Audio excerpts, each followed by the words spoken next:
Assalamualaikum. Assalamualaikum. Assalamualaikum. Assalamualaikum. Assalamualaikum. Assalamualaikum. Waalaikumsalam. Assalamualaikum.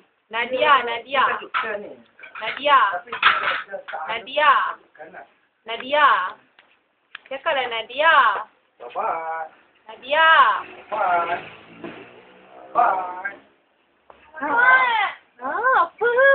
Panjang. Adik Cina. Lalu hantar barang. Assalamualaikum. Cakap panjang. Kau apa? Panggil panjang. Hai. Assalamualaikum. Boy. Salam. Kau dah makan belum? Kalau dengar ayat ni kan, selalu dengar dia kot. Bye-bye.